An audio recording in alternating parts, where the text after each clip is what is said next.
Hello guys, today we are making fluffy and delicious cinnamon donuts. So let's get started. So first thing first, let's let the dry yeast soak in the bath in a warm water. By doing that, dry yeast wakes up and start getting more active because they love comfortably warm but not too hot temperature. So set that aside for about 10 minutes. Meanwhile, add all the dry ingredients in the bowl, and today we are adding a little bit of brown sugar with granulated sugar because it really goes well with the cinnamon flavor. And mix lovely. And although it is not a must, I recommend warming up the eggs a little bit as well. You can finish the first proofing a little bit faster. And by then, the yeast water is ready, so pour that and eggs as well. And we're gonna start kneading. If you have a stand mixer, mix it with about this speed, which is level 2 with my stand mixer. I usually continue kneading it for about 4 minutes. Knead really well to form gluten's in flour and for the bread to rise and to make soft and fluffy donuts. And add soft butter and continue mixing with level 2 until it's evenly incorporated, which usually takes about a few minutes with my stand mixer. Ensure that your butter is nice and soft for it to combine easily. When you knead it by hands, it's gonna feel very sticky, but do not add extra flour because it's going to change the texture. The donuts gets firmer and less soft. The dough is very sticky, but don't worry, it is totally normal. To check if the gluten is formed enough, try to stretch and spread the dough by hands. It's good to go when you can form a thin skin. Apply some oil all over the ball, your hands and dough scraper, so that you can form a ball a lot easier. When you don't do this, the dough sticks everywhere all over your hands.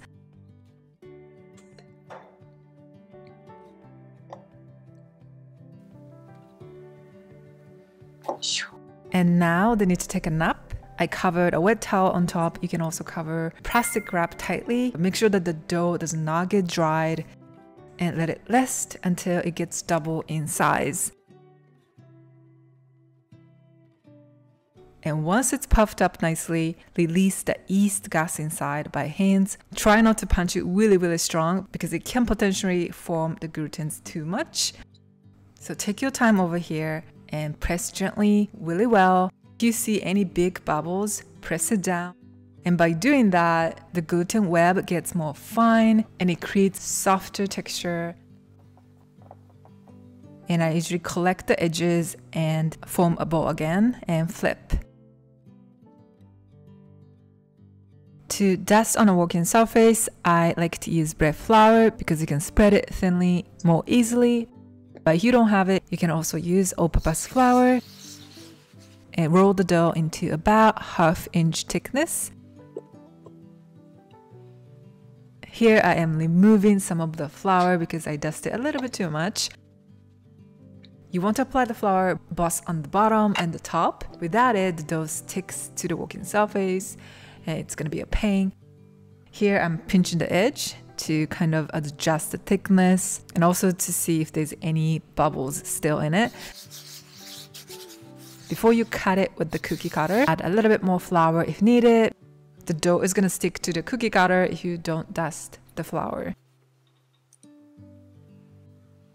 You can also change the size and the shape as you like.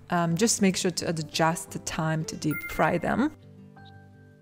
And place each of them on the parchment papers like that. It's going to be a lot easier to deep fry them.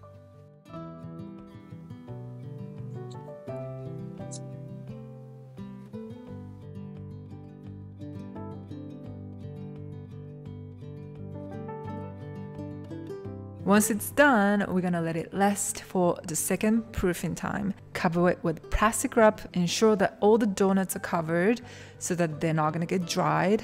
And again, wait until they get double in size. And while I'm waiting for that, I usually work on the cinnamon sugar. You just have to mix sugar and cinnamon.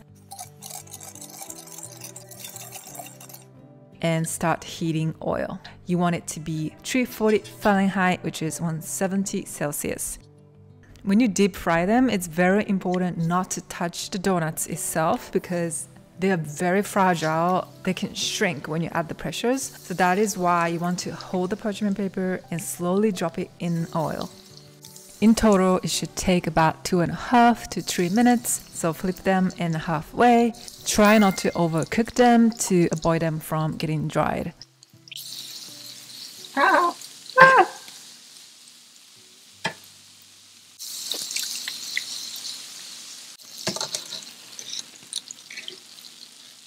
And take them out when they look nice golden brown.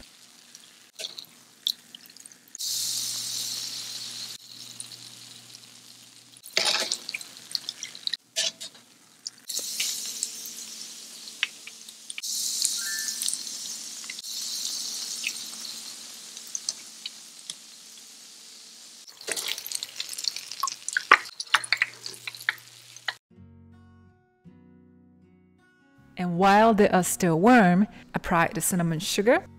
The sugar doesn't stick as much once the donuts gets completely cooled.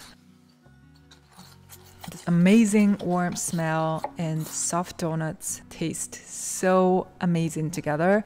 For the best taste, I highly recommend enjoying them while they are still warm.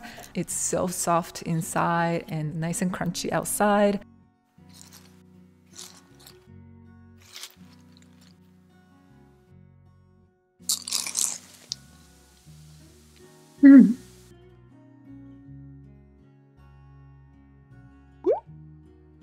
If they cool down before you eat them, you can simply heat it up with microwave just a tiny bit, and that's exactly what we did. So let's dig in. This is not a dessert that you should worry about calories. It's not an everyday food, but it's a dessert to indulge yourself because you're worth it. I was somehow craving for donuts this month, probably because it's fall. It's just exactly what I needed. Alright, that's it for today. Thank you so much for watching. Enjoy pastry 11, and I'll see you in my next video. Bye bye. Bye bye.